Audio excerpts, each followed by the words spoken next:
Hello friends, आपका स्वागत है आपके अपने क्लासेस सनशाइन क्लासेस में। आज हम बाल विकास चाइल्ड डेवलपमेंट के कुछ क्वेश्चन पे हम लोग डिस्कस करेंगे। हमारा एग्ज़ाम रीट का एग्ज़ाम, सुपर टेट का एग्ज़ाम, सी टेट का एग्ज़ाम, यूपी टेट के एग्ज़ाम को देखते हुए हमने यह कुछ क्वेश्चन इम्पॉर्टेंट क्वेश्चन को लेकर हम आए हैं आपके सामने। आज हम डिस्कस करेंगे इन क्वेश्चनों पे जो कि आपके हर एक एग्ज़ाम के लिए बहुत ही इम्पोर्टेंट हैं। चलिए हम लोग अपना सेशन जल्द से जल्द स्टार्ट करते हैं बिना टाइम लिए। चलिए पहला क्वेश्चन हमारा है, बच्चों की बुद्धि लब्धि 90 से 110 के मध्य है, वह है। तो जैसा कि जानते हैं कि बच्चों की बुद्धि लब्धि के आधार पे कुछ बच्चों को कैटेगराइज किया गया है, ठीक है ना। तो उस कैटेगराइज के आधार पर क्वेश्चन पूछा गया है कि 90 से 110 के मध्य के जो बच्चे होते हैं जिनका बुद्धि लब्धि होता है, आईक्यू लेवल होता है, वो बच्चे क्या कहलाते हैं। तो जैसा कि हम जानते हैं ऐसे बच्चे क्या कहलाते हैं, सामान्य बुद्धि के बालक कहलाते हैं। तो यानी हमारा ऑप्शन नंबर ए क्या होगा, सही होगा। इसके डिस्कस में हमने कुछ आपको देखिए नीचे सीरीज दे रखा है। पहला है आपका बुद्धि लब्धि और बुद्धि वर्ग।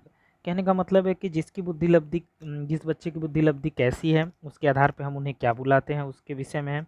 जैसे दिया है 140, अगर किसी भी बच्चे की आईक्यू लेवल 140 से अधिक है या 140 है तो हम उसको प्रतिभाशाली बच्चों के श्रेणी में लेते हैं। अगर बच्चों की बुद्धि लब्धि 120 से 139 है तो हम उसको उत्कृष्ट लेवल के बच्चे बोलते हैं। अगर 110 से 119 है तो उसे हम श्रेष्ठ लेवल के बच्चे बोलते हैं। अगर 90 से 110 या 90 से 109 तक है तो हम उन्हें सामान्य बुद्धि बोलते हैं। अगर 80 से 89 के बीच में है तो आपको उसको हम मंद बुद्धि बोलते हैं। अगर 70 से 79 है तो क्षीण बुद्धि, 50 से 69 है तो मूर्ख बुद्धि, 25 से 49 है तो मूढ़ बुद्धि और 0 से 24 तक है तो जड़ बुद्धि। देख रहे हैं कि हम इसमें कैटेगराइज किया गया, उनके आईक्यू लेवल के आधार पर बच्चों को हमने क्या किया है, कैटेगराइज किया है, ठीक है ना। चलिए अब इससे एक क्वेश्चन आपके एग्जाम में, चाहे रीट का हो चाहे सुपर टेट का हो चाहे आपका टेट का एग्जाम हो, एक क्वेश्चन इससे बनता है, इसलिए इसको हम लोग ध्यान से देखेंगे। चलिए अगले क्वेश्चन की तरफ हम बढ़ते हैं। तो हमारा अगला क्वेश्चन है, बच्चों के लिए निःशुल्क एवं अनिवार्य शिक्षा का अधिनियम किस वर्ष, कितने वर्ष के बच्चों के लिए लागू है, ठीक है ना। तो जैसा कि हम जानते हैं हमारा फंडामेंटल राइट्स है कि 6 से 14 वर्ष के बच्चों को अनिवार्य शिक्षा प्राप्त, अनिवार्य एवं निःशुल्क शिक्षा प्राप्त है, ठीक है ना। हमारे संविधान में मेंशन किया गया है। तो यह कितने वर्ष के बच्चों के लिए किया गया है, तो 6 से 14 वर्ष के बच्चों के लिए, ठीक है ना। तो हमारा ऑप्शन नंबर ए सही होगा। और इसके सिलसिले में हमने कुछ इसमें पॉइंट दे रखा है। जैसे यह जो अधिनियम पारित किया गया था या जो यह अधिनियम बनाया गया, तो वह अधिनियम कब बनाया गया था, 2002 में बनाया गया था। और इसको 86वें संविधान संशोधन के तहत इसे अनुच्छेद आर्टिकल नंबर 21A में इसको मेंशन किया गया है, ठीक है ना। चलिए हम आगे बढ़ते हैं नेक्स्ट क्वेश्चन की तरफ। हमारा नेक्स्ट क्वेश्चन है, एक बच्चे की बुद्धि और विकास के अध्ययन की सर्वाधिक अच्छी विधि कौन सी होती है। तो किसी भी बच्चे की अगर हमें डेवलपमेंट के बारे में देखना है, चाहे उसका आईक्यू देखना हो, चाहे उसका पर्सनालिटी डेवलपमेंट देखना हो, अगर हमें उसके कह सकते हैं ना, अगर उसके हमें विकास के अध्ययन की विधि अगर हमें जाननी हो कि हम उसके अध्ययन कैसे करेंगे कि उसके अंदर क्या विकास हो रहा है, किस तरीके से विकास हो रहा है, तो उसकी सबसे अच्छी विधि कौन सी होती है, विकासी होती है, या इसको विकासात्मक विधि भी कहते हैं, ठीक है ना। चलिए तो यानी हमारा ऑप्शन नंबर सी सही होगा, ठीक है।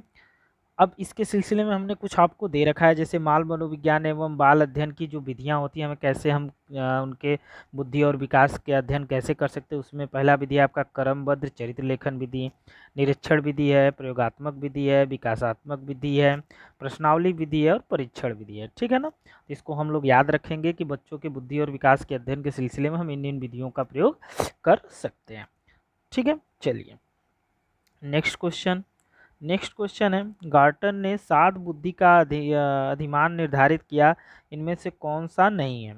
जैसा कि हम जानते हैं जो गार्डनर ने है, इन्होंने, ये गार्डनर जो है हमारे बहुबुद्धि का सिद्धांत भी दिए हैं। इन्होंने बहुबुद्धि के सिद्धांत के आधार पर इन्होंने जो बताया था, जनरली 7 प्रकार के बुद्धि को इन्होंने मेंशन किया था कि 7 प्रकार की होती हैं, जिसमें से आपको बताना है कि कौन सा नहीं है। जैसे इसमें 4 ऑप्शन दे रखा था, स्थान संबंधी बुद्धि, भावात्मक बुद्धि, अंतर्व्यक्तित्व बुद्धि, भाषात्मक बुद्धि। तो इसमें से आपका जो है भावात्मक बुद्धि इन्होंने मेंशन नहीं किया था, तो ऑप्शन बी आपका राइट होगा। और हमने एक चार्ट बना के आपको दे दिया है ताकि आपके अंदर कोई कन्फ्यूजन ना हो, आप जान जाइए इन्होंने साथ कौन कौन सा दिया था। जैसा है पहला भाषाई है, दूसरा है तार्किक गणित, तीसरा है संगीतकी, अंतर्व्यक्तित्व, अंतःव्यक्तित्व, दैहिक इंद्रियगत एंड स्थानिक। ठीक है ना। इसमें इन्होंने भावात्मक की कहीं पे बात नहीं की है, इसलिए हमारा ये ऑप्शन क्या होगा, सही होगा, क्योंकि इसमें पूछा गया है कि कौन सा नहीं है। ठीक है, चलिए हम नेक्स्ट क्वेश्चन की तरफ बढ़ते हैं। नेक्स्ट क्वेश्चन है, यदि एक बच्चे की मानसिक आयु 5 वर्ष है तथा वास्तविक आयु 4 वर्ष है तो उस बच्चे की बुद्धि लब्धि होगी। तो जैसा कि आपके नीचे देखिए हमने फार्मूला इसमें मेंशन कर रखा है, जो बुद्धि लब्धि का फार्मूला होता है वो होता है मानसिक आयु बटे वास्तविक आयु इंटू 100। ठीक है ना। तो अब इसके आधार पर अगर हम देखेंगे तो इसकी मानसिक आयु दिया हुआ है 5 अपान आपका इसका दे रखा है वास्तविक आयु है 4 इंटू 100 कर देंगे। ठीक, जब इससे 4 से देखेंगे इसको काटेंगे तो आपका 4 से इसको 100 को काटिए 25 बार में, और 25 में 5 का मल्टीप्लाई करेंगे आपका आंसर आ जाएगा 125, यानी जो हमारा आंसर है वो ए आपका सही होगा। ठीक है, चलिए नेक्स्ट क्वेश्चन की तरफ हम बढ़ते हैं। नेक्स्ट क्वेश्चन हमारा है, मनोविज्ञान शिक्षा का आधारभूत विज्ञान है, यह किसने कहा था। तो मनोविज्ञान शिक्षा का आधारभूत विज्ञान है, यह आपके स्किनर ने कहा था, तो इसलिए हमारा ऑप्शन बी सही होगा। चलिए हम नेक्स्ट क्वेश्चन की तरफ बढ़ते हैं। तो नेक्स्ट क्वेश्चन हमारा है, हिंदी अक्षरों को बालक किस आयु में पहचानने लगते हैं।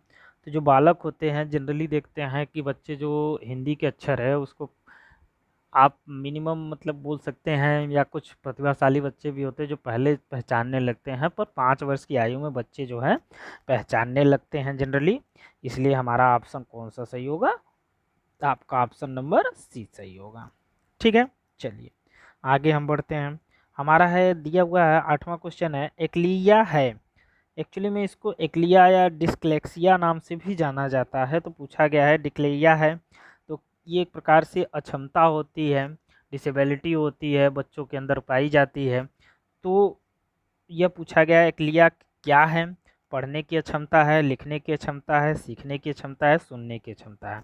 तो जो एक्लिया है इसको डिक्लेक्सिया नाम से भी जाना जाता है, और जनरली ये क्या होती है, पढ़ने की एक अक्षमता होती है। इस प्रकार की जो डिसेबिलिटी जिन बच्चों में पाई जाती है जनरली वो क्या होते हैं कि चीज़ों को पढ़ नहीं पाते, वो कह सकते हैं आइडेंटिफाई नहीं कर पाते हैं लेटर को, और उनके जो मात्राएं होती हैं, अक्षरों पे जो मात्राएं लगी होती हैं उनको मतलब मेंशन नहीं कर पाते हैं, सही तरीके से आइडेंटिफाई नहीं कर पाते, जिसकी वजह से उनमें पढ़ने की अक्षमता पाई जाती है।